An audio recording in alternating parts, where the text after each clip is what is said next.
ಇದನ್ನು ಮಾಡಿ ಸರ್.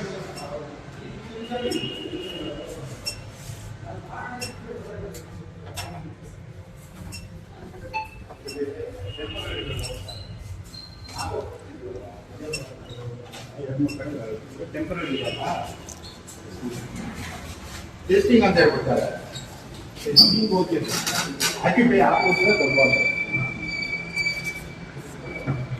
ಸದ್ಯ ನಾವು ಎಲ್ಲ ಒಂದು ಸೇಫ್ಟಿನ ನೋಡುವಂಥ CIG chief electrical inspectorate government ಆಫೀಸಲ್ಲಿದ್ದೀವಿ. ಈ ಒಂದು ಆಫೀಸ್ಗೆ 2 ಲಿಫ್ಟ್ ಇದೆ, ನೋಡ್ಬೋದು ನೀವು. 2 ಲಿಫ್ಟು, ಈ 2 ಲಿಫ್ಟು ಯಾವುದೇ ರೀತಿಯಾದ ಅಪ್ರೂವಲ್ಸ್ ಇಲ್ಲ. ಇದು ವರ್ಕಿಂಗ್ ಕಂಡೀಷನಲ್ಲಿ ಇದೆ. ಇವಾಗ ವರ್ಕಿಂಗ್ ಕಂಡೀಷನಲ್ಲಿರುವಂತಹ ಒಂದು ಲಿಫ್ಟ್ ಇದು. ಇದಕ್ಕೆ ಯಾವುದೇ ರೀತಿಯಾದ ಅಪ್ರೂವಲ್ಸ್ ಇಲ್ಲ. ಅಪ್ರೂವಲ್ ಇದ್ದರೆ ಇದಕ್ಕೆ ಅಪ್ರೂವಲ್ ಕೊಟ್ಟಿರುವಂತಹ ಕಾಪಿಗಳನ್ನ ಅಂಟಿಸ್ಬೇಕು ಅನ್ನೋದು ನಿಯಮ. ನಿಯಮ ಮಾಡುವಂತಹ ಕಚೇರಿಗೆ ನಿಯಮ ಪಾಲನೆ ಇಲ್ಲ ಅಂದರೆ ಎಷ್ಟು ಸರಿ ಅನ್ನೋದನ್ನು ಗೌರವಾನ್ವಿತ ಚೀಫ್ ಎಲೆಕ್ಟ್ರಿಕಲ್ ಇನ್ಸ್ಪೆಕ್ಟರೇಟ್ ಆದ ತಿತ್ತಿರ ಎನ್ ಅಪ್ಪಚ್ಚೂರ್ ಅವರು ಉತ್ತರ ಕೊಡಬೇಕು. ಒಂದು, ಇದು TKE ಎನ್ನುವ 8 ಪ್ಯಾಸೆಂಜರ್ಸ್ 544 kg 544 kgಯ 8 ಪ್ಯಾಸೆಂಜರ್ನ TKE ಕಂಪನಿಯ ಒಂದು ಲಿಫ್ಟ್ ಇದು, ನೋಡ್ಬೋದ ನೀವು ಇಲ್ಲಿ. ಈ ಒಂದು ಲಿಫ್ಟ್ ಅಪ್ರೂವಲ್ನ ಪ್ರತಿಯೊಂದು ಲಿಫ್ಟಲ್ಲೂ ಅಂಟಿಸ್ಬೇಕು ಅನ್ನೋದು ಇದೇ ಸೇಫ್ಟಿ ಅವರ ಎಲೆಕ್ಟ್ರಿಕಲ್ ಇನ್ಸ್ಪೆಕ್ಟರ್ ಅವರ ನಿಯಮ. ಆದರೆ ಇವರೇ ಪಾಲಿಸ್ತಾ ಇಲ್ಲ ಅನ್ನೋದು ನಿಜವಾಗ್ಲೂ ಆಶ್ಚರ್ಯಕರ ಸಂಗತಿ.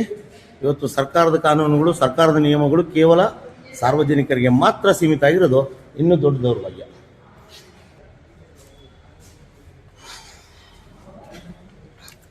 ಇದೊಂದು ಟೆಂಪ್ರವರಿ ಇನ್ಸ್ಟಾಲೇಷನ್, ನೀವು ನೋಡ್ಬೋದು. W4 TP 13515 ಅಂತ 30 ಕಿಲೋವಾಟ್ ಲೋಡ್ ಇರುವಂತಹ ಟೆಂಪ್ರವರಿಲಿ ಓಡ್ತಿರುವಂತಹ ಒಂದು ಇನ್ಸ್ಟಾಲೇಷನ್ ಇದು. ಇದು CIG ಗೌರ್ಮೆಂಟ್ ಆಫೀಸು.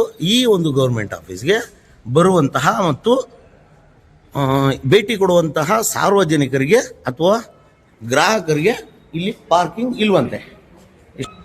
ಇಲ್ಲಿ ಪಾರ್ಕಿಂಗ್ ಇಲ್ವಂತೆ. ಇದು ಕೇವಲ ಎಲೆಕ್ಟ್ರಿಕಲ್ ಇನ್ಸ್ಪೆಕ್ಟರೇಟ್ ಅಧಿಕಾರಿಗಳಿಗೆ ಮಾತ್ರ ಪಾರ್ಕಿಂಗ್ ಅಂತೆ.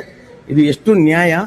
ನಮ್ಮ ಸಾರ್ವಜನಿಕರ ಹಣದಿಂದ ಬಾಡಿಗೆ ಕಟ್ಟುವಂಥ ಕಚೇರಿಗೆ ಒಂದು ಪಾರ್ಕಿಂಗ್ನ ವ್ಯವಸ್ಥೆ ಇಲ್ಲ ಅಂದರೆ ಇಂಥ ಒಂದು ಕಟ್ಟಡನ ಬಾಡಿಗೆ ತಗೊಂಡು ಕಚೇರಿ ಮಾಡುವಂಥ ಅವಶ್ಯಕತೆ ಏನಿತ್ತು ಅನ್ನೋದು ಗೊತ್ತಾಗ್ತಿಲ್ಲ. ಎಲೆಕ್ಟ್ರಿಕಲ್ ಇನ್ಸ್ಪೆಕ್ಟರೇಟ್ ಕಚೇರಿ ಇದು. ಸರ್ಕಾರದ ಮುಖ್ಯ ವಿದ್ಯುತ್ ಪರಿವೀಕ್ಷಕರ ಕಚೇರಿ ನೋಡಿ. ಇದೇ ಅಪ್ಪಚ್ಚೂರ್ ಅವರು ಕಳೆದ ವರ್ಷ ಒಂದು ಲೆಟರ್ನ ಹಾಕ್ತಾರೆ, ಉಭಯದ ಸುಪ್ರೀಂ ಕೋರ್ಟ್ ಆರ್ಡರ್ ಅಂತ.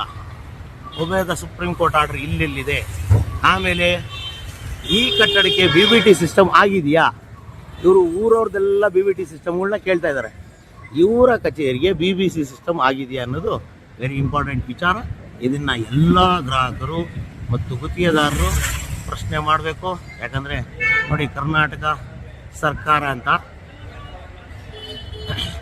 ಪವರ್ ಸಪ್ಲೈ ಎಲ್ಲ ಹೆಂಗೆ ಅಗ್ರಿಮೆಂಟ್ ಹೆಂಗೆ ಬಾಡಿಗೆ ತೊಗೊಂಡಿದ್ದಾನೆ. ಕರೆಂಟ್ ಬಿಲ್ಡಿಂಗಲ್ಲಿ ಪವರ್ ಸಪ್ಲೈ ಅಪ್ರೂವ್ ಆಗಿದೆ, OCC ಇಲ್ಲ ಹಂಗೆ ಬಿಲ್ಡಿಂಗಲ್ಲಿ ಇವನು ಪರಿವೀಕ್ಷಕ ಬಂದು ಹೆಂಗೆ ಬಾಡಿಗೆ ತೊಗೊಂಡಿದ್ದಾನೆ? ಪರಿವೀಕ್ಷಕ ಹೆಂಗೋ ಬಾಡಿಗೆ ತೊಗೊಂಡಿದ್ದಾನೆ. ಇವಾಗ ನೀವು ಗುತ್ತಿಗೆದಾರರಲ್ವಾ?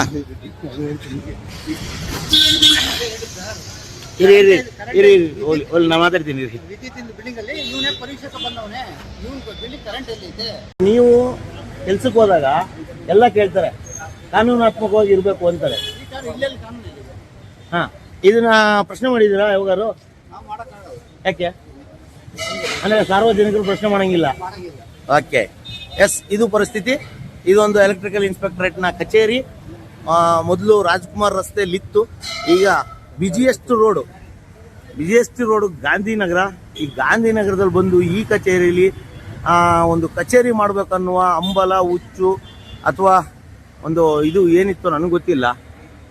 ಮಾಡಿದ್ದಾರೆ, ಒಟ್ಟಲ್ಲಿ ಗೊತ್ತಿಲ್ಲ. ಇವರ ಅಡ್ಜಸ್ಟ್ಮೆಂಟ್ಗಳು ಏನಿರ್ತಾವೋ ಮಾಡಲಿ, ತೊಂದರೆ ಇಲ್ಲ. ಒಟ್ಟಲ್ಲಿ ಸಾರ್ವಜನಿಕರಿಗೆ ತೊಂದರೆ ಕೊಡೋದು ಅಥವಾ ಸಾರ್ವಜನಿಕರಿಗೆ ಕಾಟ ಕೊಡೋದಕ್ಕೆ ಈ ಒಂದಿಷ್ಟು ಸರ್ಕಾರಿ ಅಧಿಕಾರಿಗಳು ಇದ್ದಾರೆ ಅಂತ ಕಾಣಿಸುತ್ತೆ. ಈ ಒಂದು ಕಚೇರಿಯ ಪರಿಸ್ಥಿತಿ ಇದು. ಇಲ್ಲಿ ಪಾರ್ಕಿಂಗ್ ಜಾಗ ಇಲ್ಲ ಸಾರ್ವಜನಿಕರು ಬಂದರೆ, ಮತ್ತು ಲಿಫ್ಟ್ ಅಪ್ರೂವಲ್ಸ್ ಇಲ್ಲ.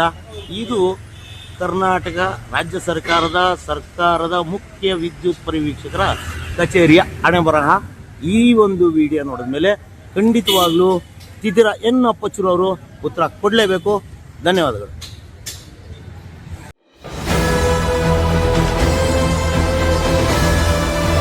ನಿಮ್ಮ ವಾಣಿ, ಇದು ಕನ್ನಡಿಗನ ಧ್ವನಿ.